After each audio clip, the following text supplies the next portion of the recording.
안녕하십니까. 새사랑교회 수요 성경 공부 시간입니다. 지난주에는 제가 이 녹화 방송을 여러분에게 전하지 못했고요. 고민 끝에 이 수요 공부는 영상으로만 드려지도록 그렇게 결정을 하고 지난주일날 광고 말씀드렸습니다. 영상으로 공부하기 때문에 여러분이 교재를 얻는 방법은 두 가지가 있습니다. 하나는 사무실을 통해서 얻으실 수 있고 주일날 오실 때 그렇게 얻으시면 되고요. 아니면 나는 교회에 지금 참석할 수가 없습니다 라고 하는 분들은 저희 교회 홈페이지에 들어가시면 그건 여러분 지금 이 영상 보시는 그 밑에 새사랑교회 홈페이지에 들어가는 조그만 글씨로 되어 있습니다.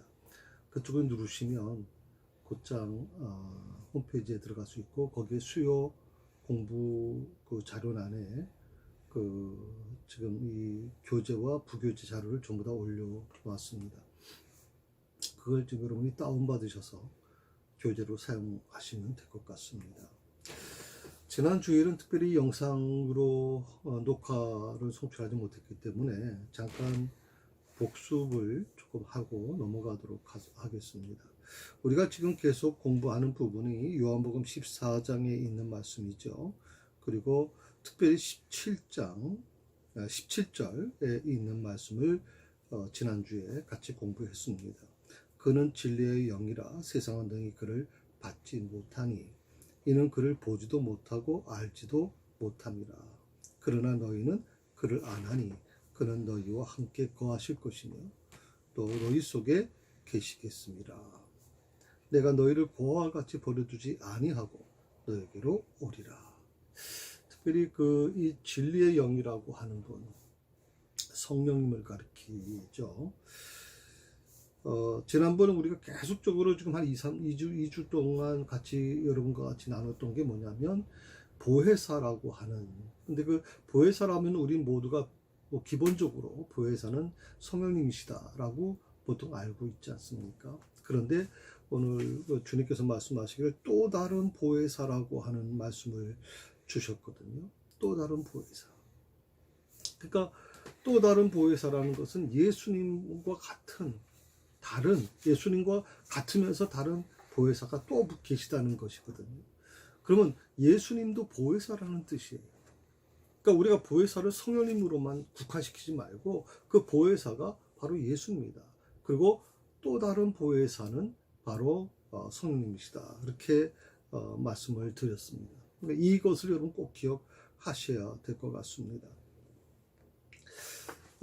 진리의 성령이라고 진리의 영이라고 하는 이 부분은 로마서 요한복음 15장 26절에 보게 되면 똑같은 말로 쓰여졌습니다. 조금 다르게 표현했습니다. 진리의 영 15장 26절에는 진리의 성령이라고 번역을 했습니다. 같은 사실 말이겠죠.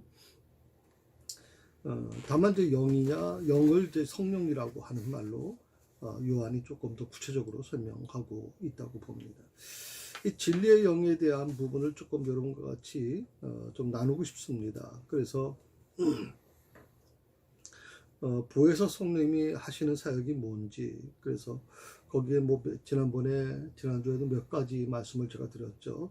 믿는 자를 도와주신다, 믿는 자를 위로하신다, 믿는 자에게 힘을 더해 주신다, 믿는 자를 변호하신다. 그렇게 해서 이제 보혜사 성령님이 하시는 일을 말씀을 드렸습니다.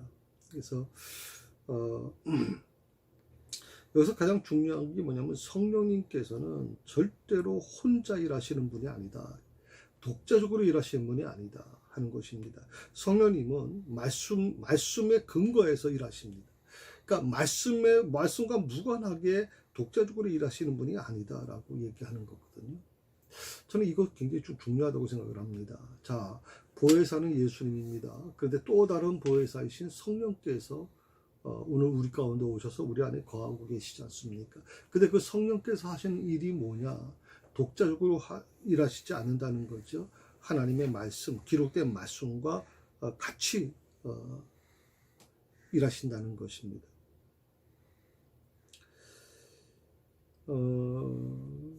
우리가 이와 같은 어떤 의미를 이해할 수 있을 겁니다. 우리가 교회를 봉사하더라도 어떤 일을 하려고 할 때 좀 이렇게 협역, 뭐라고 표현할까요? 서로 돕고 서로 협력하는 관계가 필요합니다. 독부장군식으로 일하는 거 교회에 큰 해가 되죠. 정말 열심히 봉사하는 것도 물론 중요합니다. 또 뭐 기도 열심히 하는 거 중요합니다. 말씀 열심히 보는 거 중요합니다. 그런데 정말 중요한 게 뭐냐면 그것이 다른 사람을 자꾸 밀어내는 것이 되고 다른 사람을 판단하고 다른 사람을 정죄하는 것에 쓰여져서는 안 된다는 것이거든요. 오늘 성령님께서 물론 삼일체 하나님이신 성령님이시기 때문에 얼마든지 혼자서 할 수 있겠죠. 또 다른 보혜사시기 때문에. 그러나 성령님은 절대 독자적으로 일하시지 않으셨다는 거거든요. 성령님은 말씀에 근거해서 일을 하셨다는 거예요. 말씀이 무엇입니까? 말씀이 육신이 되어 우리 가운데 거하심에, 요한은 말씀을 그렇게 표현했거든요. 말씀이 육신이 되어 우리 가운데 거하셨다. 자, 말씀이 육신이 되어 우리 가운데 거하신 분이 누구예요? 예수님이거든요. 오늘 이 말씀 우리가 생각해 보면 우리는 항상 성령님을 생각하면 무슨 기적이 일어나고 무슨 방언과 같은 은사들이 나타나야 성령님이 일하시는 것처럼 생각을 했어요. 그게 바로 성령님이라고 생각을 했어요. 근데 그것이 굉장히 어떻게 보면 위험한 일이 될 수 있었다는 것이죠. 모 교단에서 말하는 은사주의, 오직 은사만을 성령님의 역사하심으로만 이해하려고 할 때 굉장히 좀 위험하다고 생각을 해요. 오히려 우리 또 장로교회 같은 경우에는 그렇지 않다. 말씀 중심으로 가다 보니까 방언도 못하고 그렇다고 해서 무슨 예언도 잘 안 나고 무슨 뜨겁게 그렇게 기도하는 것도 부족하고 그러니까 장로교회는 성령의 역사가 부족한 적은 그런 어떤 교단으로 생각하는 분들이 계시는데 그렇지 않습니다. 이런 오해가 정말 저는 위험하다고 생각을 하거든요. 이 보혜사 성령님이 진리의 영이라고 부르는 이유가 뭐냐? 그것은 진리를 중심으로 일하시는 성령님의 역할이 있기 때문에 그렇습니다. 그 역할이 뭐냐면 바로 성경을 쓸 때 성경을 기록한 기록자들에게 영감을 줘서 하나님의 말씀이 오류 없이 쓰여지게끔 하셨다라고 하는 거예요. 여기서 우리가 한 가지 중요하게 생각하는 것은 디모데후서 3장 16절에 모든 성경은 하나님의 감동으로 된 것으로 교훈과 책망과 바르게 함과 의로 교육하기에 유익하니라고 기록되어 있어요. 오늘 디모데후서 3장 16절에 있는 이 말씀이 하나님의 감동으로 되었다. 모든 성경이 그렇게 됐다는 거예요. 그렇다고 해서 그 모든 것들이 이 성경을 기록한 분들이 아무런 의지도 없고 그들의 어떤 문화적인 배경도 없고 오직 하나님은 그들의 손만 사용해서 기록하셨느냐? 보수인 교단에서 좀 그렇게 주장하는 분들이 계세요. 축자 영감설이라고 하는 부분을 얘기하고 있는데 저는 그렇게 보지 않습니다. 우리 교단은 그렇게 보지 않습니다. 바로 진리의 영이신 성령님께서 감동을 주셔서 그래서 그 안에 오류가 없도록 그렇게 말씀을 기록하게끔 하셨다라고 하는 거예요. 거기 안에는 기록하는 사람의 문화적인 배경도 있고 기록하는 사람의 어떤 생각도 존재할 수 있고 기록하는 사람의 어떤 삶의 경험도 존재할 수 있을 겁니다. 또 기록하는 사람의 아픔도 거기 포함되어 있을 것이고 기쁨도 포함되어 있을 것입니다. 희노애락이 다 포함되어 있는 것입니다. 다만 그 성령님께서 그들이 갖고 있는 그 모든 것들을 동원하셔서 성경을 기록하셨는데 그것이 오류가 없게 쓰여지게 하셨다라고 하는 것이거든요. 그게 바로 진리의 영으로서 성령님이 하시는 일이에요.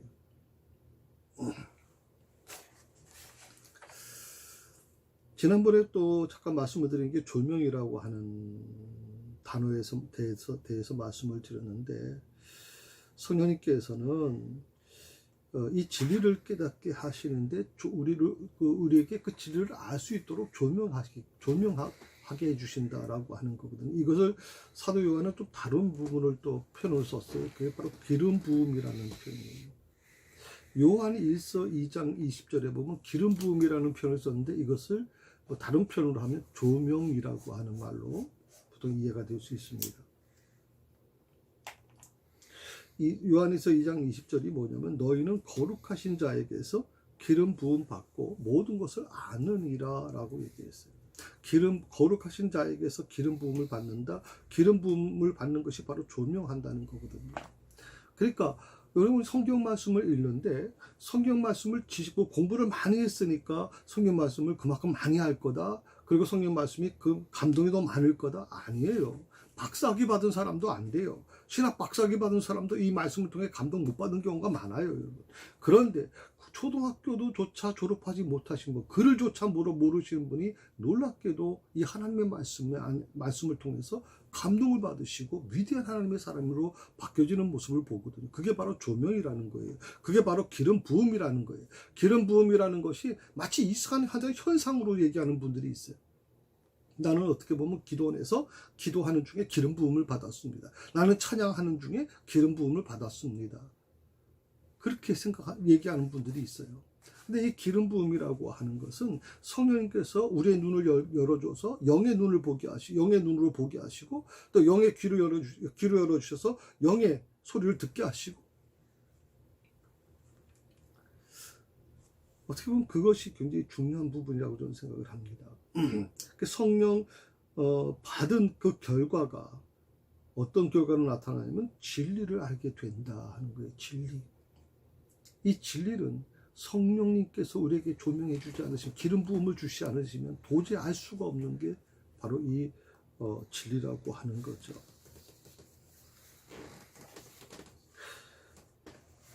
특히 요한일서 2장 27절에 보게 되면 너희는 주께 받은 바 기름 부음이 너희 안에 거하나니 아무도 너희를 가르칠 필요가 없다. 오직 그의 기름 부음이 너희 모든 것을 너희에게 가르치며 또 참되고 거짓이 없으니 너희를 가르치신 그대로 주 안에 거하라고 나옵니다.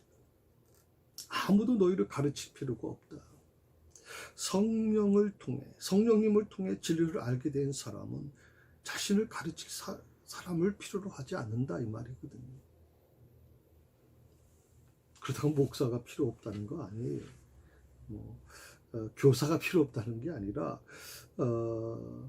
거듭난 사람이 중생하는 순간, 다시 말해 기름 부음이 임하는 순간 모든 영적 지식을 알게 되는데, 물론 모든 걸 다 안다는 뜻은 아닙니다. 다만 이 기름 부음이라고 하는 조명이라고 하는 이 부분은 굉장히 중요한 부분이라고 생각을 해요. 우리가 늘 기도하면서 하나님 말씀을 깨닫게 해주시옵소서, 말씀을 이해할 수 있게 해주시옵소서 하는 것이죠. 늘 우리가 그 기도를 드려야 되는 이유가 뭐냐면 성령께서 내 마음을 감동시키셔서 하나님의 말씀을 이해하게 만들어 주셔야 돼요. 하나님의 말씀을 알게 만들어 주셔야 돼요. 그것이 굉장히 중요하다는 것이죠.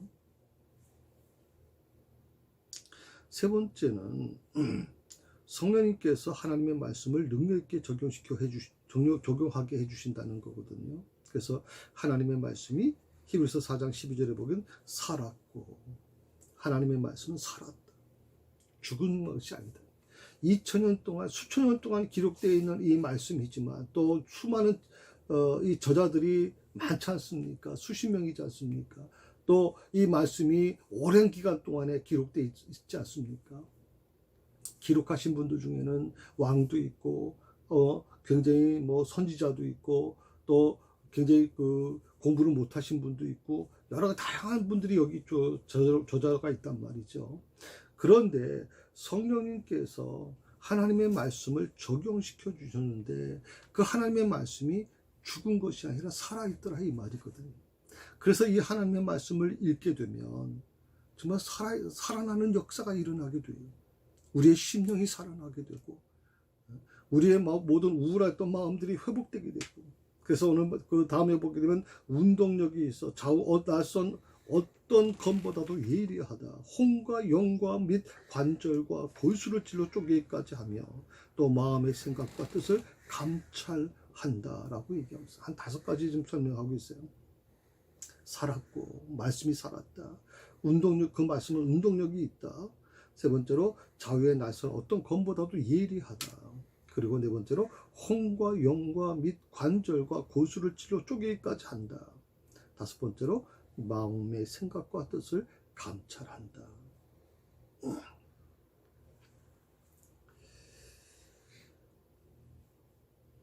마지막으로 진리를 밝히 드러냄으로써 결과적으로 거짓이 거짓으로 드러나게 된다 하는 것이거든요. 왜? 성령님은 진리의 영이시니까.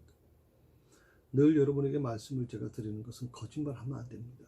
우리 기독교인들은 절대 하나님 믿는 사람들은 거짓말하면 안 됩니다. 손해를 보더라도 거짓말하시면 안 됩니다.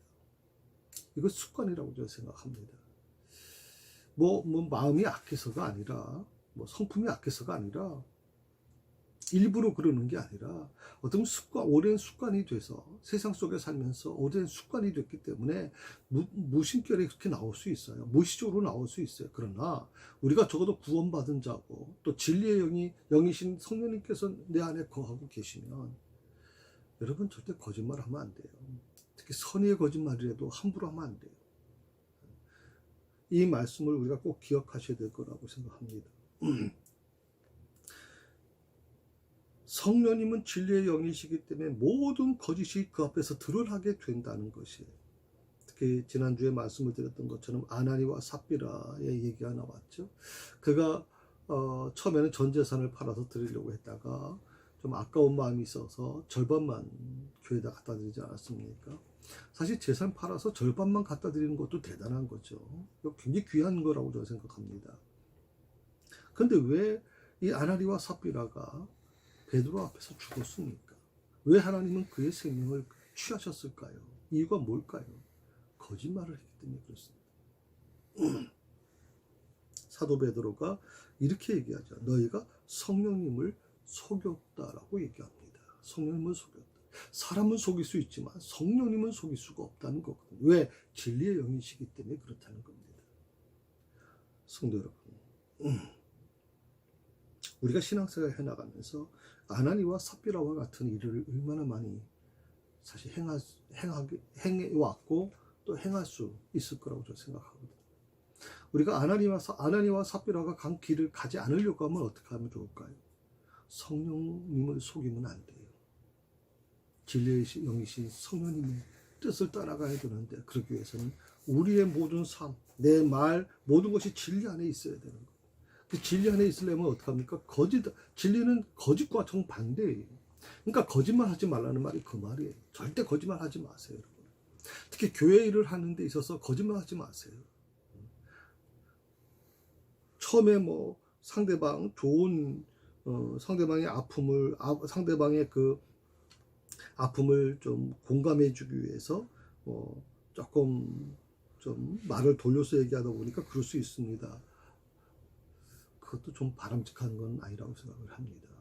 그래서 오늘 이 말씀을 기억하셔서 하나님은 모든 무분별과 무질서를 사라지게 만드실 것이고 오직 진리의 말씀을 가지고 성령님께서 역사하시기 때문에 그 안에는 질서가 잡혀나가게 될 것입니다. 교회도 바로 그렇게 될 것입니다. 세상한 교회는 바로 그런 교회가 되어야 된다고 저는 그렇게 믿습니다. 하나님의 말씀을 통해서 역사하시는 것, 우리는 바로 그런 새사랑 교회로 만들어 가야 될 책임이 우리에게 있습니다. 더욱이 특별히 중직자들 중에서 더욱이 이 부분을 우리가 깊이 생각해야 됩니다. 이 아나니와 삽비라는요, 그 초대교회에서 상당한 제가 보기엔 직책이 있는 분이라고 저는 생각을 해요. 굉장히 중요한 역할을 했던 분이에요. 지금으로 보면 거의 중직자나 마찬가지라고 생각을 해요. 그래서 중직자들이 바로 서야 돼요. 정말 하나님 앞에 진실하시고 기도하셔야 됩니다. 자, 여러분 교재 갖고 계신 것 중에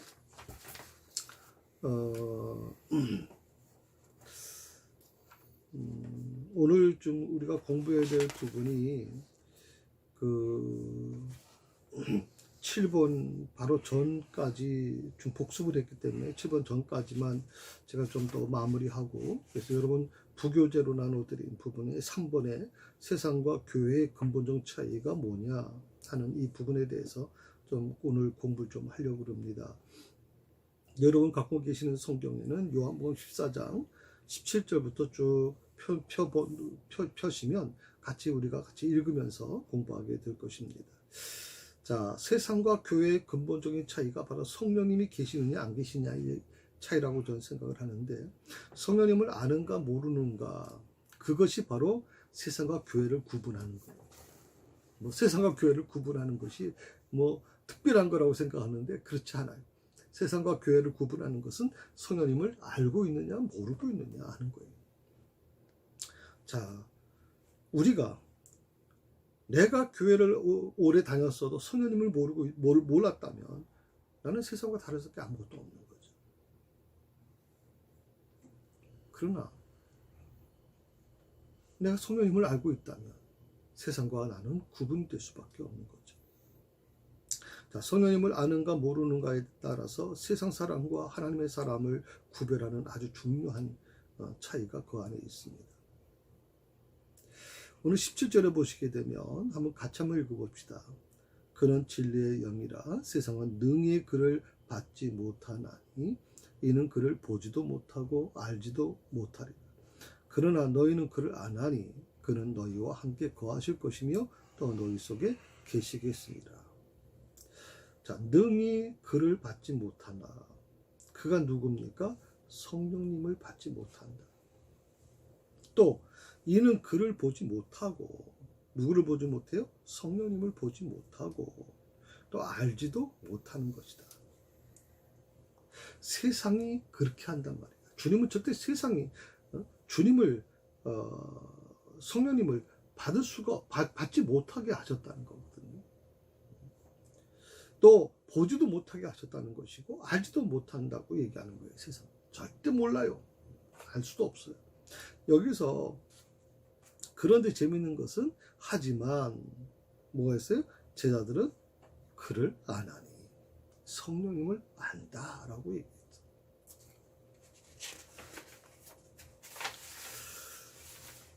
여기서 사용되어 있는 세 개의 단어가 참 중요합니다. 세 개의 동사인데 여기 주목해 보십시오. 여러분, 첫 번째가 뭐예요? 그를 받지 못하나니, 받는다, 받다라고 하는 동사가 나오죠. 두 번째 어떤 동사가 나와요? 그를 보지도 못하고 본다라고 하는 동사가 나와요. 보다. 그리고 세 번째, 알지도 못하리라, 안다라고 하는 동사가 나와요. 자, 이 단어들은 모두 요한이 믿음을 설명하는 데 사용하는 단어들이에요. 받고, 받다, 보다, 알다라고 하는 이 세 개의 중요한 동사가 요한이 자주 쓰는 용어인데, 그 용어의 가장 중요한 중심이 뭐냐면 믿음이라는 거예요.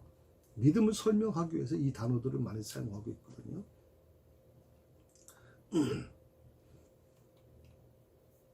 세상은 이 믿음에 대해서 조금도 관련도 맺을 수 없다는 것을 이렇게 표현한 것이죠. 하지만 제 아들은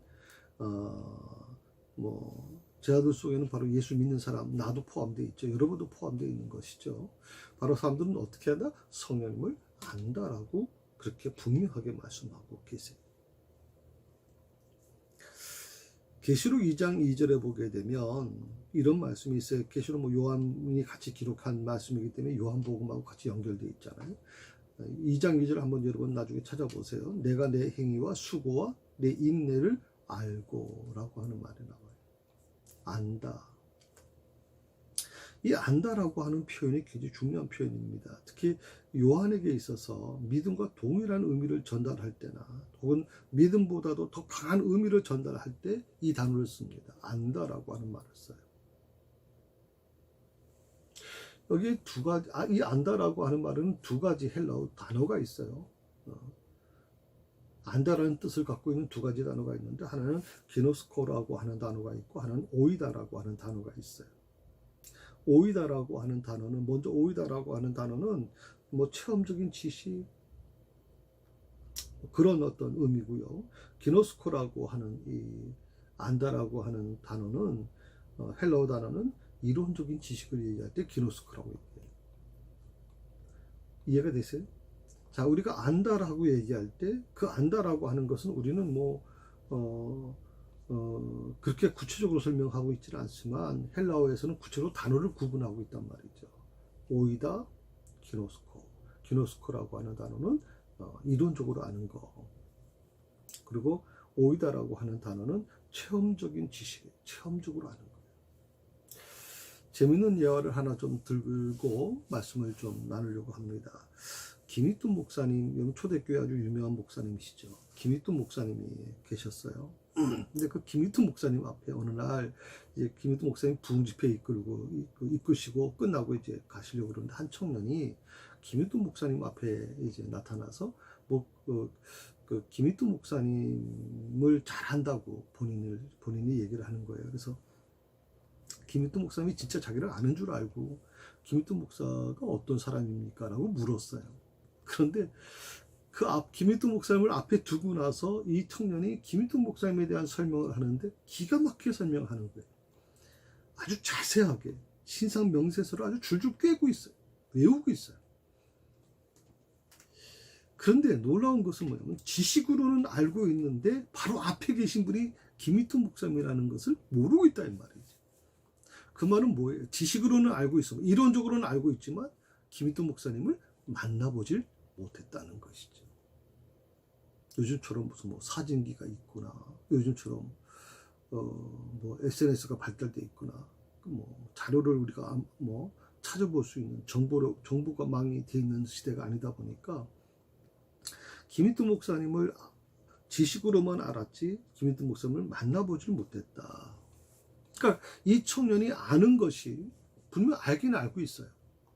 근데 어떻게? 이론적으로 알고 있는 거죠. 체험적으로 알고 있는 게 아니에요. 그런데 자기가 그렇게 김익돈 목사님에 대해서 알고 있는데 바로 앞에 계신 분이 김익돈 목사님이라는 걸 몰랐어요. 근데 나중에 김익돈 목사님이 웃으면서 당신이 말하는 그 김익돈 목사가 바로 나예요 라고 얘기할 때 이 청년이 부끄러워서 막 얼굴을 들지 못했다 이렇게 얘기하거든요. 아마 이 청년 다음부터는 말하는 게 많이 달라지겠죠. 왜? 김익돈 목사님을 만나봤으니까. 체험적인 만남이 있었으니까요. 저는 우리 오늘 이 말씀도 마찬가지라고 생각해요. 안다라고 하는 이 표현은 요한에게 있어서 굉장히 중요한 표현이에요.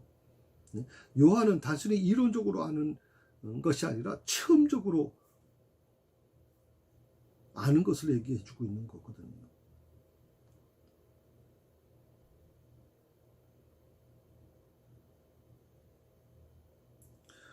우리가 이 하나님을 믿는다고 할 때 성령님을 보통 알게 되는데 그 성령님을 아는 것이 지식으로 끝나서는 안 되고요. 그분을 경험하게 돼야 되죠.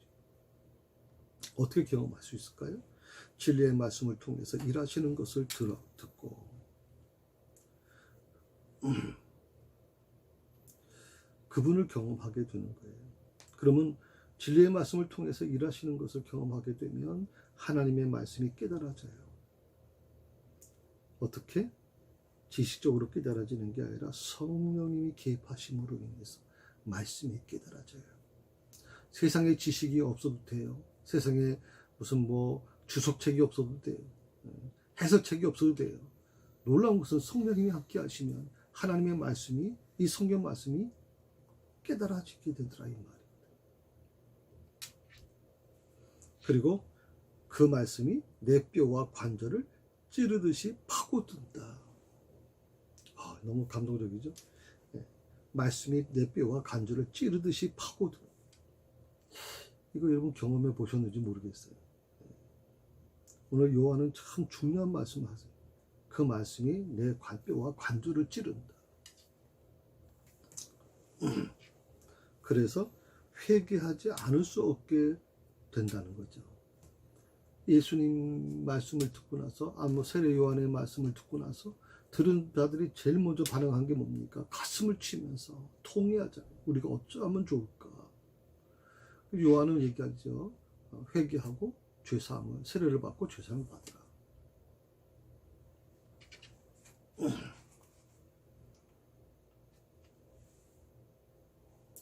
만약에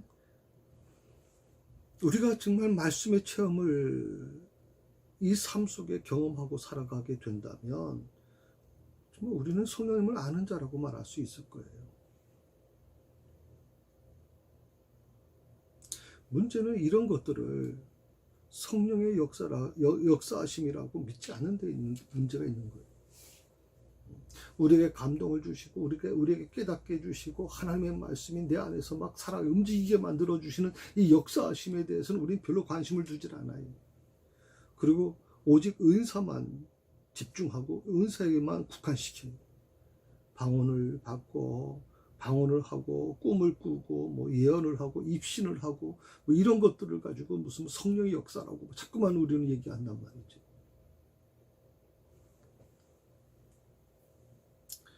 만약에 우리가 아무리 성경을 읽어도 깨달음이 없다면, 아무리 우리가 방언을 하고 뭐 꿈을 꾸고 예언을 하더라도 성경 말씀을 읽어도 성경 말씀을 통해서 깨달음이 없으면 어떻게 될까요? 말씀을 들어도 내 삶을 변화시키는 말씀의 능력을 경험하지 못한다면 어떻게 될까요? 아무리 두드러진 은사가 나타나고 방언을 한다고 해도 성령님을 아는 자라고 저는 말할 수 없다고 생각합니다. 그래서 오히려 탁월한 은사를 받으신 분들이 말로가 그렇게 좋지는 않은 것 같아요. 저는 그래서 성령님의 역사하심을 인정하고 그분에게 겸손하게 그분에게 무릎을 꿇는 것이 더 중요하다고 생각을 하고요. 나는 할 수 없어요, 주님. 성령님께서 내 마음에 오셔서 나를 주관해 주세요. 나를 인도해 주세요. 나에게 깨달음을 주세요. 말씀에 우리가 기도해야 될 부분이 바로 그거라고 생각을 합니다. 주님을 우리가 인정하지 못하면 성령님도 인정하지 못하는 거예요. 왜? 예수님도 보혜사고 또 다른 보혜사신 성령님이시기 때문에. 그렇기 때문에 우리가 예수님을 인정하지 못하면, 주님을 인정하지 못하면 성령님도 인정할 수가 없는 것이죠. 다시 말하면 주님을 우리가 그리스도를 인정하게 된다면 역시 마찬가지로 성령님도 알게 되는 것이에요. 왜냐하면 성령님이 아니고서는 그리스도를 알 수 없기 때문이죠. 세상과 교회의 차이, 비기독교인과 거듭난 기독교인의 차이가 뭐냐? 성경을 많이 아는가가 아니에요. 성경을 많이 아는 것은 바리새인이 더 잘 알아요. 서기관이 더 잘 알아요. 그들은 박사예요. 성경에 대한 지식이 그야말로 아주 뛰어날 정도예요. 저도 목회를 합니다. 목사입니다만은 그러나 제가 이 성경 박사는 아니라고 생각하거든요. 물론 여러분보다는 또 뭐 신학교에서 7년 또 박사과정까지 하면 거의 10년 이상을 공부했으니까 조금 도움은 되겠죠. 성경 말씀을 이 시대에 재해석하는 데는 조금 도움이 됩니다. 그러나 제가 성경 박사는 아니거든요. 제가 말씀드리는 것 중에서 일부가 또 완벽하다고 저는 생각하지 않아요. 틀릴 수도 있다고 생각해요. 그러나 우리가 가장 기억해야 될 게 뭐냐면 성경을 많이 아는가가, 물론 많이 알면 좋겠죠. 그런데 그것이 비기독교인과 거듭난 기독교인의 차이를 만들어낼 수 있느냐? 저는 그렇지는 않다고 생각을 합니다. 또 비기독교인과 세상과 교회의 차이, 비기독교인과 거듭난 기독교인의 차이가 뭐냐? 교회에서 봉사를 많이 한다고 해서 이루어지는 게 아니다. 봉사를 많이 하는 사람이 꼭 더 신앙이 좋은 사람이다 라고 판단할 수는 없어요. 결정적인 차이가 있는 게 뭐냐면, 그 결정적인 차이는 그가 성령님을 아는가, 그 안에 성령님이 계시는가 하는 거예요. 봉사를 얼마나 많이 하느냐, 또 성경을 얼마나 많이 아느냐, 기도를 얼마나 많이 하느냐, 이런 것보다도 또 은사를 얼마나 많이 행하느냐, 이것보다도 가장 결정적인 차이가 뭐냐? 비기독교인과 기독교인의 결정적인 차이, 세상과 교회의 근본적인 차이는 뭐냐? 성령님이 그 안에 계시는가? 그가 성령님을 알고 있느냐? 그 안에 성령님이 계시는가? 여기에 판가름이 난다고 생각을 합니다. 여러분, 부교재 23절인데요. 요거는 조금 다음에 한번 더 제가 말씀을 좀 드리려고 하고 있습니다. 왜냐하면 그 22절에 있는 말씀에서 가룟인이 아닌 유다라고 하는 이 부분에 대해서 지금 세 번의 질문이 있었다고 말씀을 드렸죠. 지금 빌립의 질문이 있었고 또 그 전에 보면 도마의 질문이 있었죠. 도마의 질문이 뭐예요? 주여 주께서 어디로 가시는지 우리가 알지 못하거늘 그 길을 어찌 알겠습니까? 하는 것에 대해서 예수님이 설명해 주시는 내용이 나왔고요. 또 빌립의 그 질문이 나오죠. 8절에서 주여 아버지를 우리에게 보여주시옵소서 그러면 좋게 하겠나이다. 그때 예수님이 빌립에게 말씀하시죠. 내가 이렇게 너희와 오래 있었는데 나를 알아보지 못하느냐? 나를 본 자는 곧 아버지를 보았는데 어째요 아버지를 보이라고 하느냐라고 하는 부분에 대해서 주님이 쭉 이제 설명해 주시는 겁니다. 본인이 누구며 내가 어떤 존재인지. 거기에서 이제 또 다른 보혜사 성령님이 나오게 되는 거거든요. 그 세 번째 질문이 뭐냐면 이제 22절에 가룟인 아닌 유다에 대한 설명이에요. 그 가룟인 유다가 이렇게 질문하거든요. 주여 어찌하여 자기를 우리에게는 나타내시고 세상에는 아니하려 하시나이까 하는 것이거든요. 아마 이 가룟인 유다가 뭐 누구냐 하는 부분에 대해서는 논란이 여러 가지 있기 때문에 이 부분에 대해서는 좀 더 구체적인 설명을 여러분에게 해드려야 될 것 같아요. 근데 그 바로 전까지만 제가 조금 설명을 드린다면 성부와 성자께서 성령 안에서 신자 안에 성도들 안에 오셔서 거하신다라고 하는 이 말씀을 예수님께서 아마 좀 이 가룟인 아닌 유다에 대해서 유다의 질문을 들으시고 그렇게 말씀하고 계시거든요. 그래서 그 안에 가장 중요한 것이 뭐냐면 성령님의 내주라고 하는 거예요. 성령님 또 다른 보혜사신 성령님께서 영원토록 떠나지 않으신다라고 하는 이 부분이거든요. 본인은 자신은 제자들을 떠나실 수밖에 없죠. 왜? 예수님은 육신을 입고 오셨기 때문에. 그러나 또 다른 보혜사신 성령은 육신을 입고 오지 않으셨기 때문에 너희를 절대 떠나지 않으신다. 영원히 내주하실 것이다라고 약속하고 계시죠.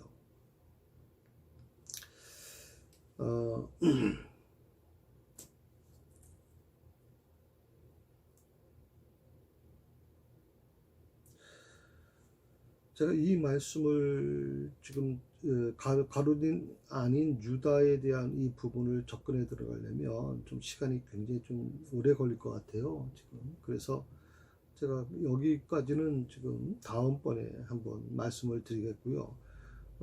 지난번에 지금 녹화를 하지 못했고 현장에서만 예배를 제가 인도했기 때문에 혹시라도 이 방송을 보시는 분들 중에서 지난번 말씀을 괴리가 있기 때문에 그걸 좀 보충하기 위해서 제가 좀 계속 말씀을 연결해서 말씀을 드리는 겁니다.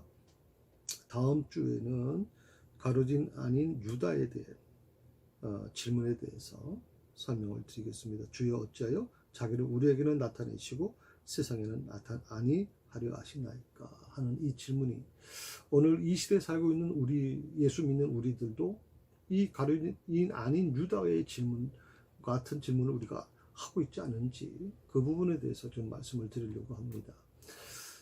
이 가룟 아닌 유다가 대체 누구냐 하는 이 부분까지도 예수님 제자 중에서 어떤 사람이 가룟이 아닌 유다라고 설명하느냐라고 하는 부분까지도 제가 좀 말씀을 드리려고 합니다.